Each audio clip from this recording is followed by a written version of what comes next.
see ourselves on the TV. Oh, yeah. Okay. Good morning, everyone. Nice to see you. My name is Nancy Compton. I'm with the League of Women Voters of Sacramento County, and we're pleased to be here this morning to moderate our candidates forum. The first forum will be Sacramento City Council, District 1, and we have 4 candidates who I'll be introducing in just a moment. The League of Women Voters is a political organization that does not endorse or oppose political candidates or political parties. We do, however, study issues, and we provide voter service and voter education. And we're providing voter service this morning, and we're glad to do it. Okay, the candidates for District 1 Sacramento City Council are with me on the podium today. And I'm going to start on my far right, we have Don Sim. Next to me, we have Gabriel Garcia. And on my far left, we have Angelique Ashby, and then next to me, Edward Lewis. This is how this will go today. First of all, the candidates selected a card out of a deck, and the highest cards are sitting like this, and the lower cards are like this, so it's completely random.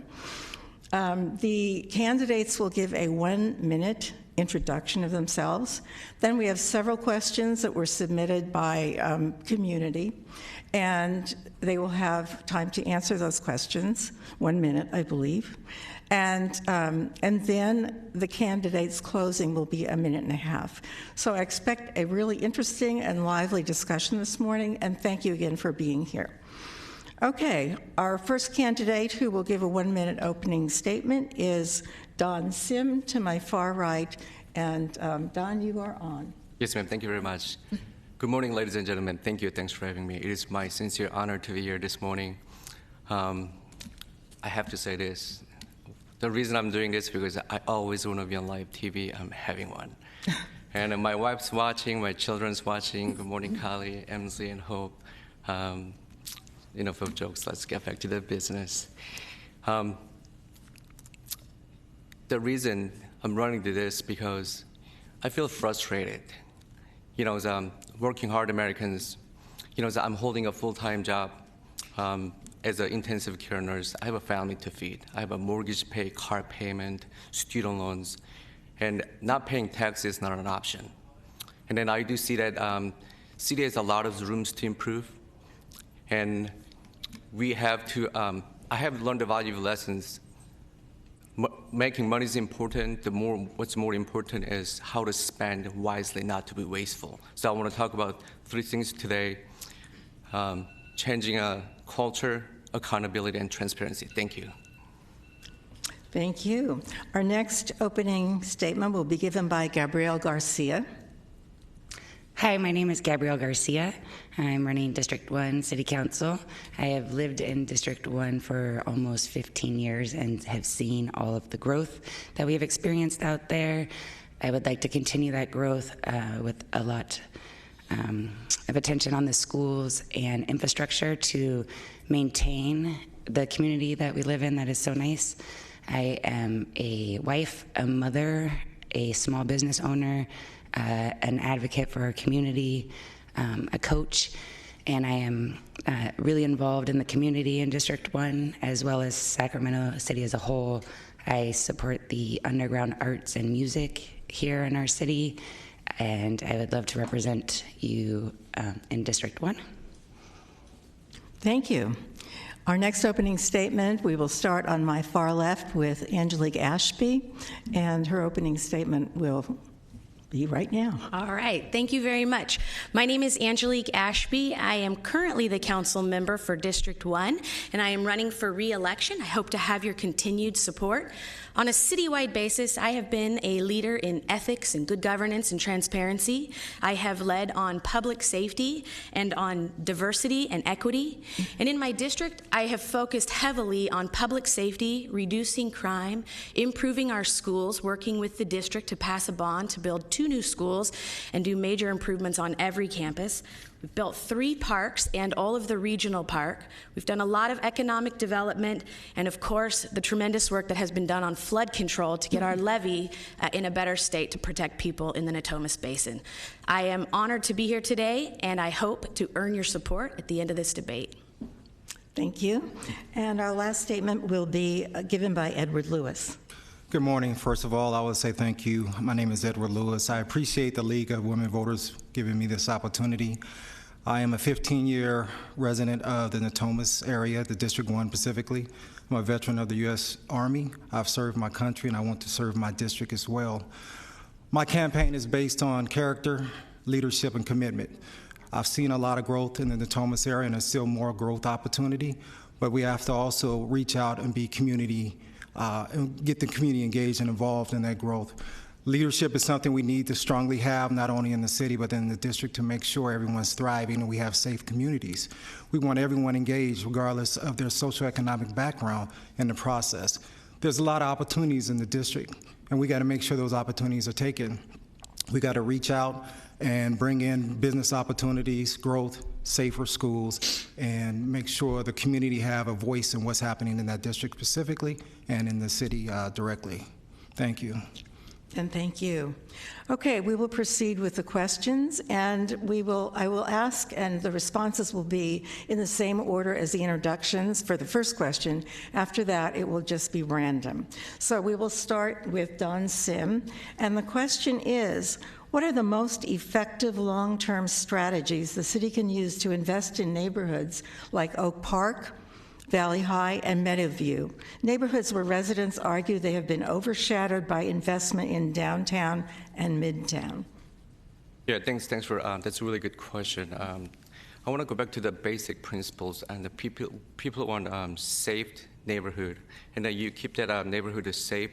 People is going to start moving in, business is going to moving in, and that way the more people bring it in, more buildings, and then more parks, and then that increase the value of the house to keep the drugs and the violence out of the neighborhood. It sounds simple, but this takes a long time commitment, and then we have to realize that that's the problem and requires everybody's involvement. Thank you. Our next response will be from Gabrielle.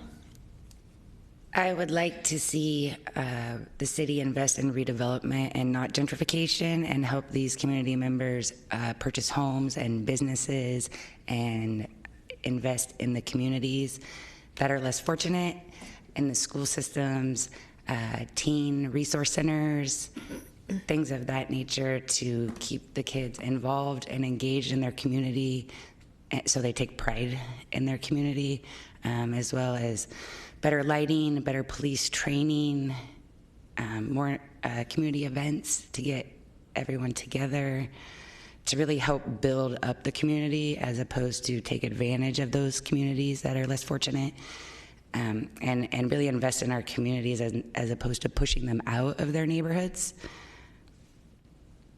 Thank you very much. Okay, our next response will be from Angelique Ashby. Well, there's definitely an equity divide in Sacramento that's neighborhood-based. Some neighborhoods like Del Paso Heights are very challenged with things like illegal dumping or being able to have clean, safe parks. I think the city of Sacramento needs to do a few things. We need to have some minimum standards, and some of these things are common sense, like curbs, gutters, and lights in our communities. Not every community has that. Our community does, but other communities deserve to have that too. The city of Sacramento needs to create minimum standards for parks, for roads, for public safety, for fire response time and police response time, and then we need to strive to have every community achieve that local level for everyone. Also, education is disparate across the region. We have several different school districts, and the partnership with the city needs to bring all children up so that they have an opportunity for employment and an opportunity to thrive in our city. Thank you. Edward? Community engagement. We have to make our communities safer. We have to work closer with law enforcement. We have to bridge those gaps between law enforcement and community in regards to safety issues and concerns, especially with our schools. Then we have to bring in jobs. We have to incentivize businesses to come into those communities and promote the economic development, training, and job opportunities that work not only with our youth in the school systems, but also with the family and community directly. Then also leadership. A lot of the problems in those districts specifically we address is lack of leadership. If we're not engaged with the community to see what the community needs specifically, then we're only meeting half the need. We have to engage the community. We have to promote safety. We have to bring in law enforcement to work closer with the community. So it's a partnership between the community and law enforcement and government. But if there's lack of leadership, we won't grow in those communities specifically. Thank you. Okay, question number 2. Now we're going to kind of change up the order. I'm going to start actually with Gabrielle. And the question is, do you support the proposed rent control ballot measure that may appear on the November ballot? And do you support rent control in general? And if not, do you support other rent stabilization efforts? I absolutely support rent control in our community.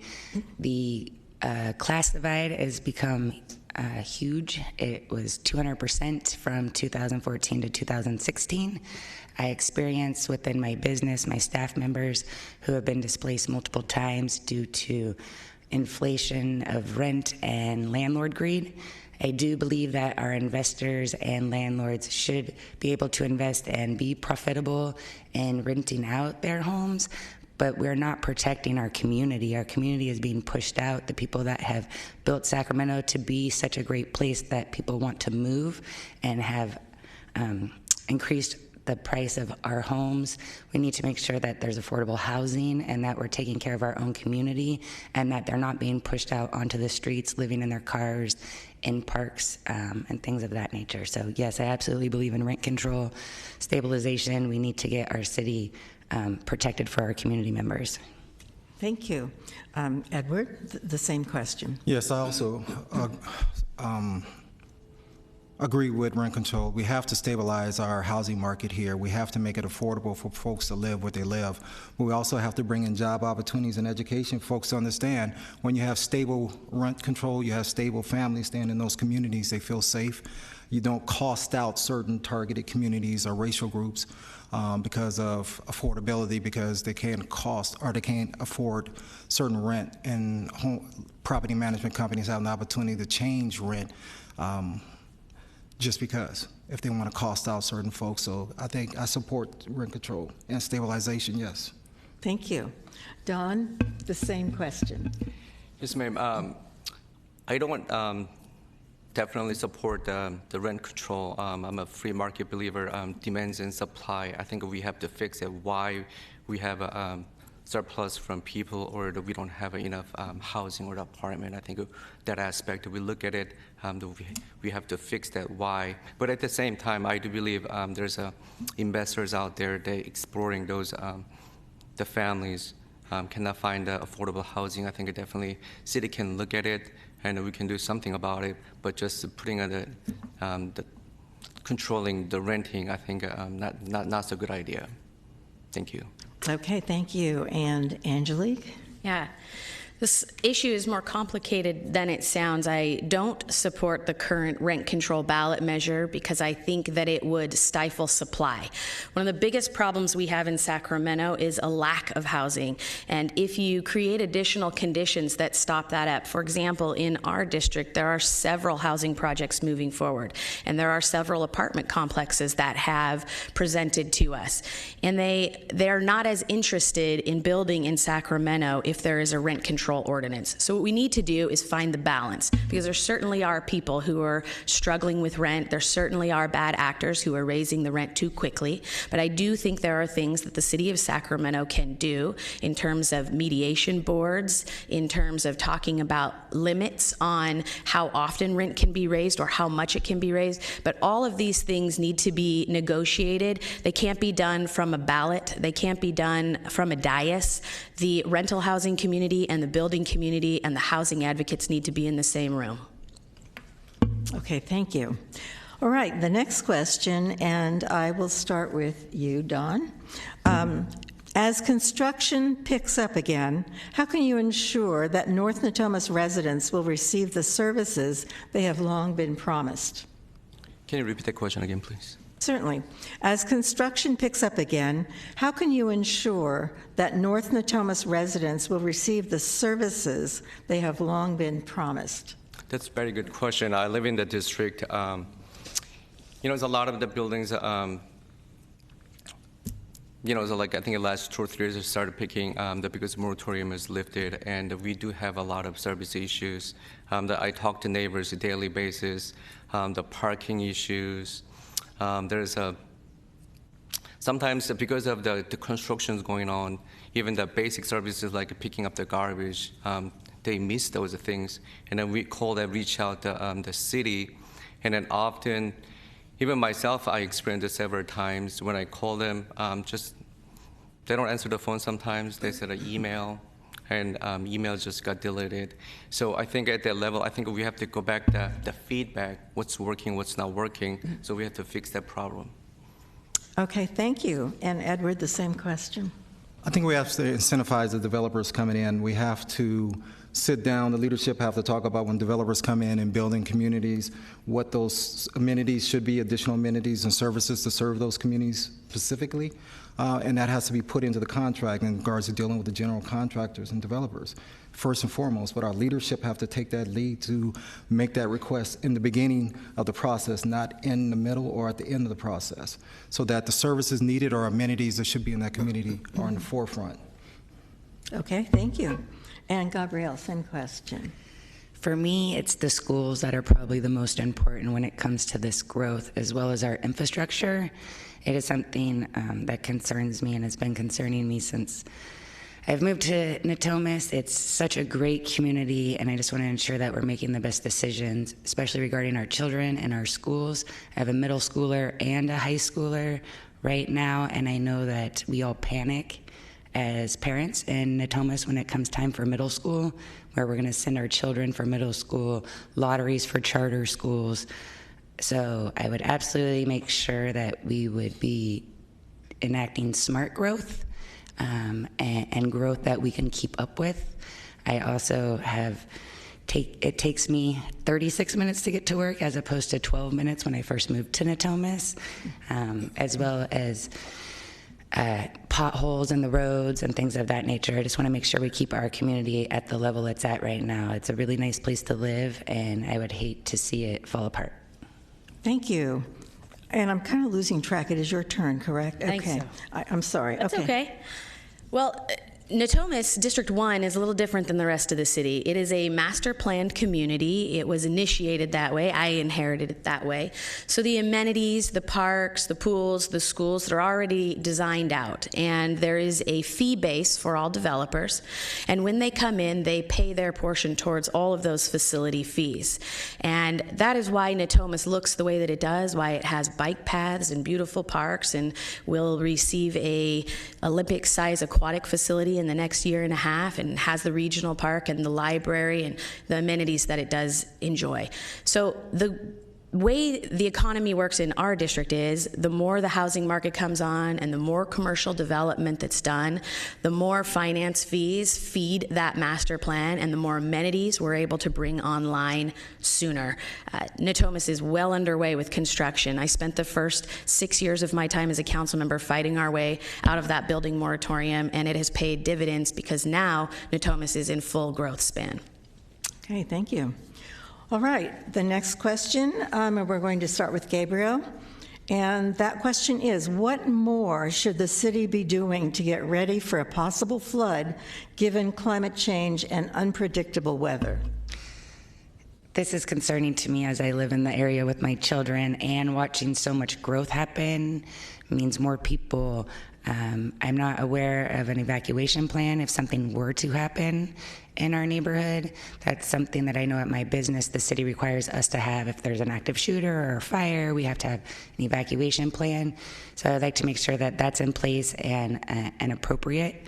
It is a very large concern of ours. I know there's been work done on the levees, but if one of those levees goes, it's going to put all of North Natomas underwater. So just to be prepared as possible and have the people prepared and the city prepared to come in and help if and when that becomes an issue.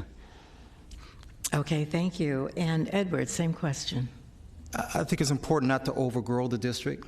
We have, yes, the building moratorium is lifted, but we have to take in consideration places like Katrina and Marysville, other places that have flooded out. We have to take opportunities to take long-term planning, working with the Office of Emergency Services, the state, looking at those communities that have flooded out previously and develop a viable plan to work not only with state and local agencies, but the community itself. We have to keep them educated and advised of the possibility of this happening, and here's plans from a federal, state, and local level, how to prepare yourself, and if it does happen, what you need to do in case of a flood, or the potential of a flood. Recently, we just dealt with the Orville Dam situation, where they talked about if it flooded out, what would be the plan for surrounding areas, probably up until like 100 miles. So we have to work with our government agencies to develop a plan on a federal, state, and local level, and then educate the community. Thank you. We hope this never happens, don't we? Angelique, same question. Yeah. Well, first of all, Natomas is in a unique position because it was engineered for flood control. So every park serves as a detention basin. There are canals throughout our community. And in the last 8 years, there have been several rain incidents that have created flooding in Sacramento, but none of them were in North Natomas. The most important thing for District 1 in terms of flood control, it happens at a local board called SAFCA, the Sacramento Area Flood Control Agency Board, of which I have been chair twice. SAFCA has to continue to work with the Army Corps of Engineers to see that the improvements on the levee continue forward, are well funded federally, and that we achieve our 200-year levels of flood protection. So the most important thing for the Natomas Basin in terms of flood control. Okay, thank you. And Don, same question. Thank you very much. What's really important is that you have to be prepared for what's coming. It may not happen, but we have to prepare. And the first thing is at the city level, we have to have a command center and make sure that communication is going to reach out every citizens, and possibly that we have to come up with some programs, maybe exercise once a year, not a mass scale, but sending out the text messages or something. And how that the people prepared and respond that way, increase awareness, and then know that maybe sometimes one mistake causes big mistakes. So quality check and a follow up, and what's done, what's not done, how can we improve. So I think that's really important. Thank you. Thank you. All right, the next question, and we're going to start with Edward this time. And the question is, do you support renewing Measure U and doubling the amount as proposed? And if so, what do you think the priority should be in spending the new money? Yes, I do support Measure U. I think it's very important that 1%, potentially 1% tax can help in a lot of our county and city amenities that's needed, especially in regards to fire and law enforcement. As we know, every year there's issues of fire here in the North State, and also we know we need to develop better communication and also community engagement. Those funds can be used to enhance, improve, or develop those services throughout the district and the city. And they're needed, and they're important. But we have to educate the community on the importance of that measure and how it would benefit the schools, law enforcement, fire, our amenities, our parks, our recreational centers, and moving forward from there. So I do support it. Okay, thank you. Angelique, same question. Sure. Of course, I support the renewal of Measure U, which was a half-cent sales tax passed a few years ago to help us restore particularly public safety services, fire, police, but it also helped us restore parks and libraries. And we are looking at doing a potential full cent in November on the ballot. We could do a straight renewal, we could do a 3/4 cent, or we could do a full cent. I am sitting in a leadership role for the city on this as we return to the voters and ask them what they would like to see. I think a full cent presents some real opportunities to the city of Sacramento to address things that we've actually talked about here today. How to bring equity to neighborhoods that have been left behind, how to address things like road improvements, bike connectivity, public safety, fire and emergency medical response, and how we get another day out of our libraries, provide opportunities for our youth. Measure U would give us the resources to take a look at our priorities into the long term for the city of Sacramento and make some of the changes that we need to make in order to have that equity across the city. Thank you. And Don, the same question. Yes, I disagree.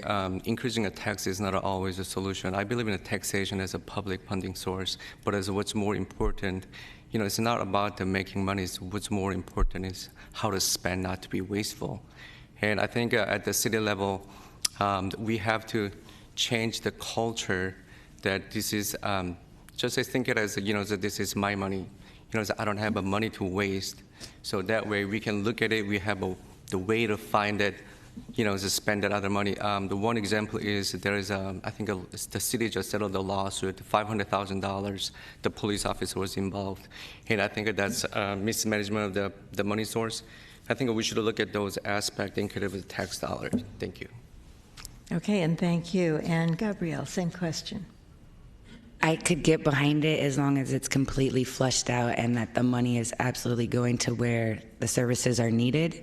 I agree with Dawn in one sense that we can't just be throwing taxes out at the community without having a solid plan of where the money's going, smart spending.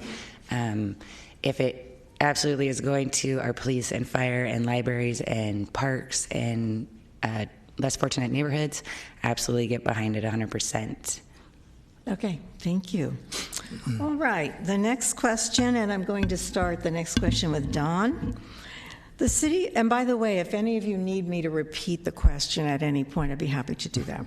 Okay, the city has a fair amount of affordable houses, but their location in neglected neighborhoods like North Sacramento and South Sacramento makes them unattractive to young homebuyers.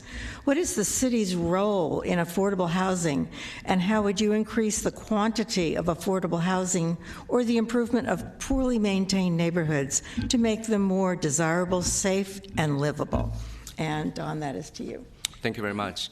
For those neighbors, I believe you give them some kind of a tax incentives, maybe other incentives to the developers, and then as they developing,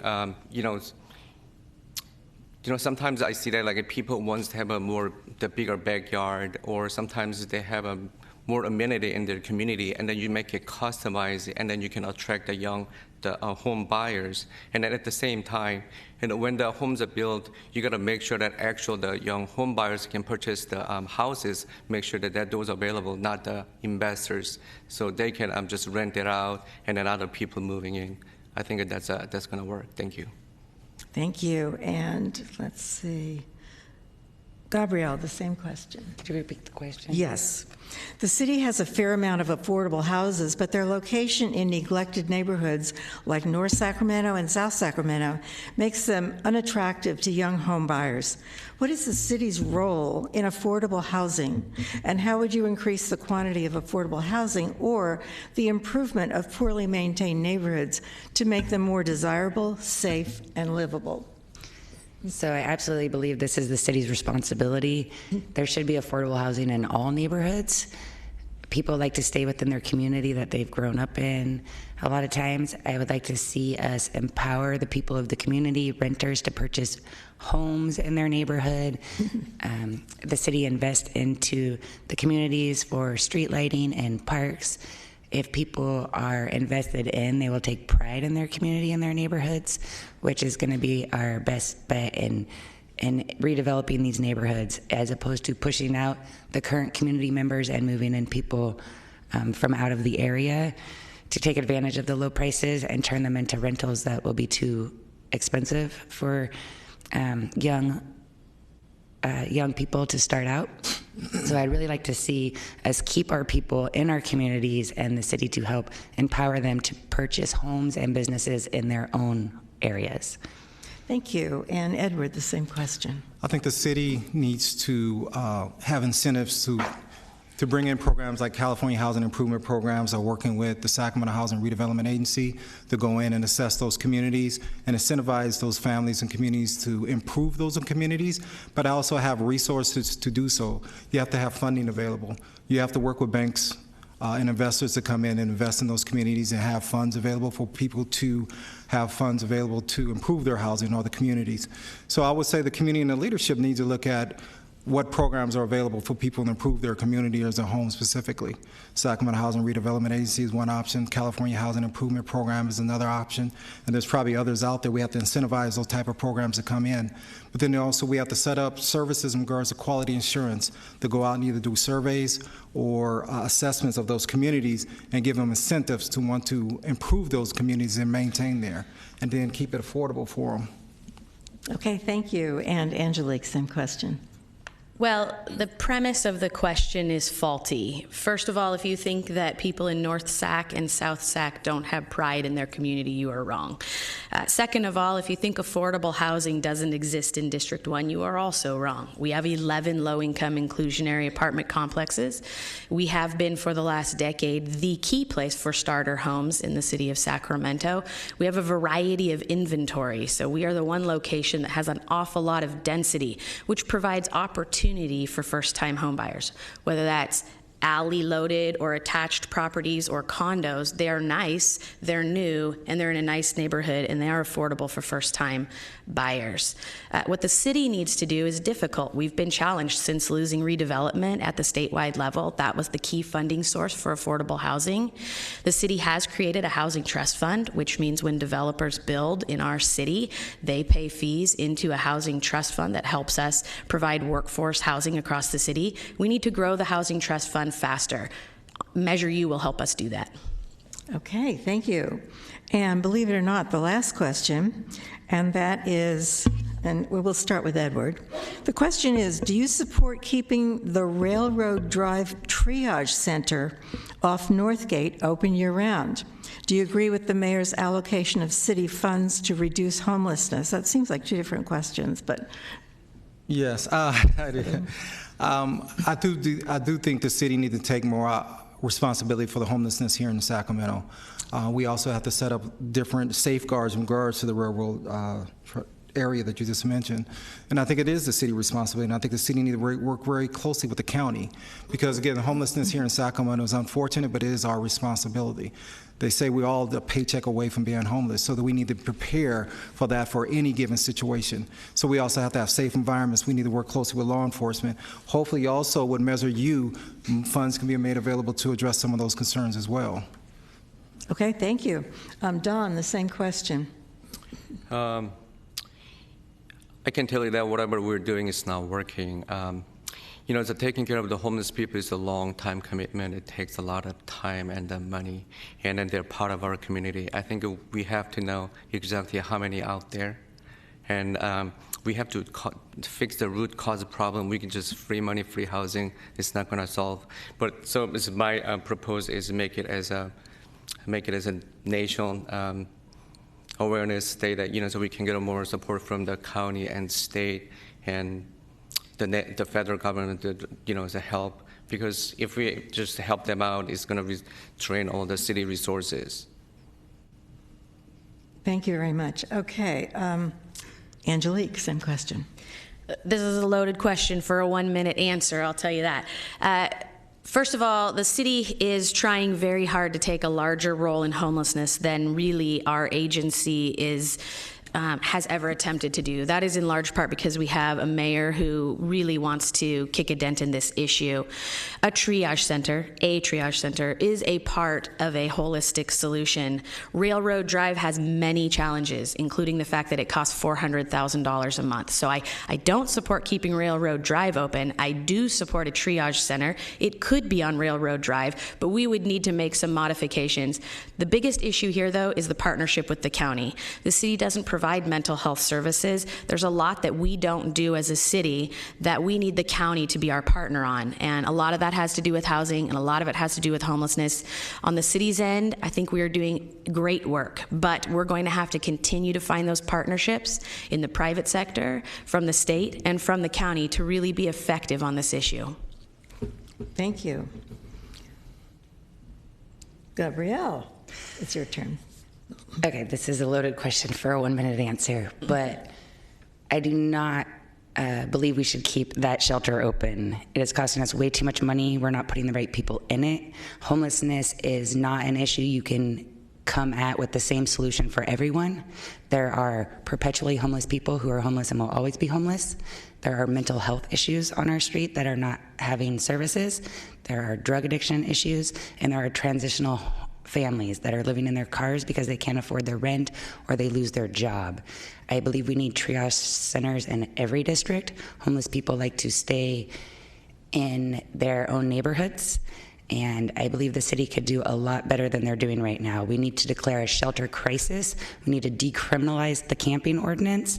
It costs us money as taxpayers every time they write a homeless person a ticket, and it's not an effective use of our services, and it's the high cost of being poor. When we make it expensive to be poor, it's harder to get out of. So there's a lot of ways to come at this and attack this. We can look at San Antonio and Seattle and some other examples and take from there. Thank you. Okay, we are ready for our closing statements from our panel, and these statements will be a minute and a half, so our timer will alert you when it's 30 seconds, 10 seconds?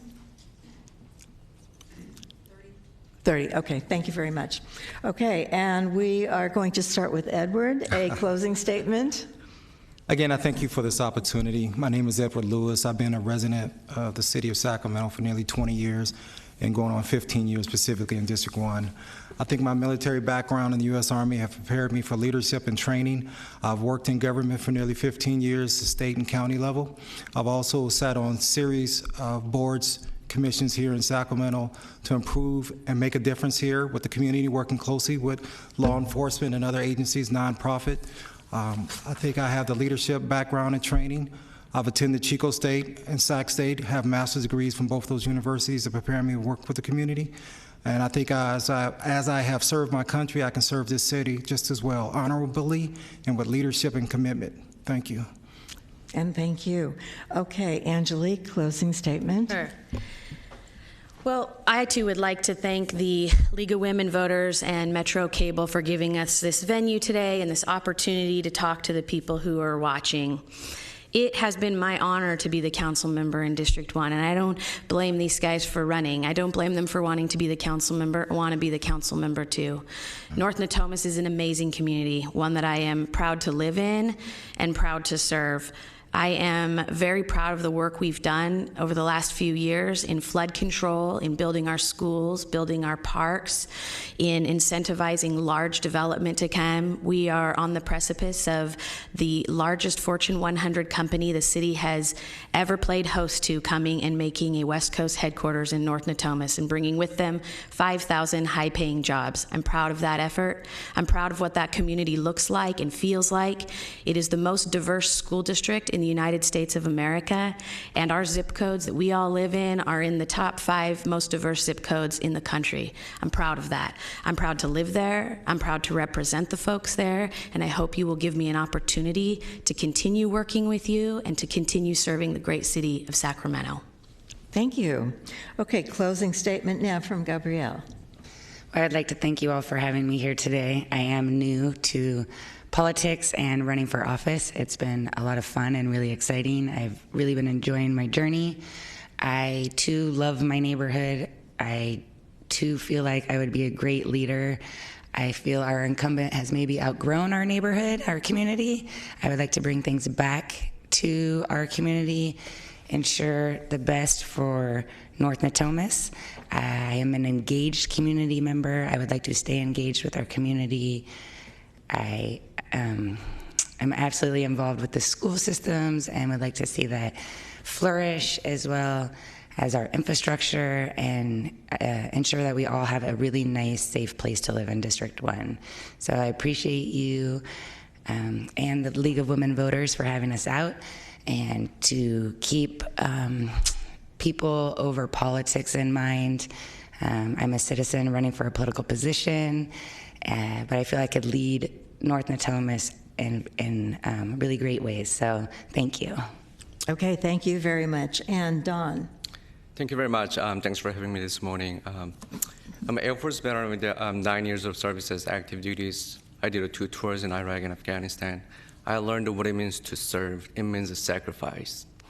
And at the same time, I believe that city and its leaders has failed to listen to the people of Sacramento.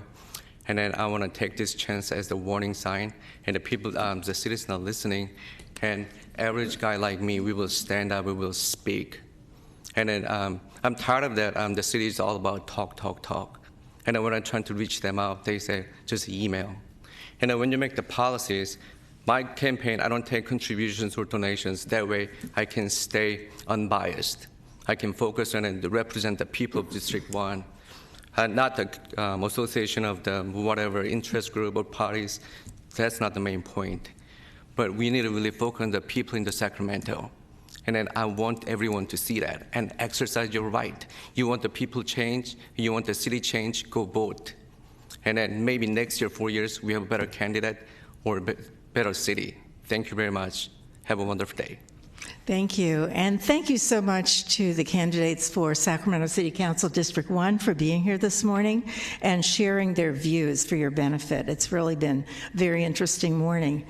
I would like to close by telling you that there are big changes and new opportunities for voting in Sacramento County. Sacramento County is one of 5 counties in the state of California that has been selected to pilot something called Voters' Choice. What that means is there are more opportunities for more people to vote. Everyone has received a ballot. There's 36% of the people in our county that have never voted by mail and perhaps are surprised to have received a ballot. We have 3 choices with that ballot. You can fill it out and mail it back, or you can visit a vote center. And a vote center, the locations are all in that pamphlet that explain the new voting options. And many of them are libraries, all are handicap accessible. Many are on transportation, public transportation routes. You can go to a vote center and drop in your ballot that way. And you can also go to a drop box, and the locations are listed.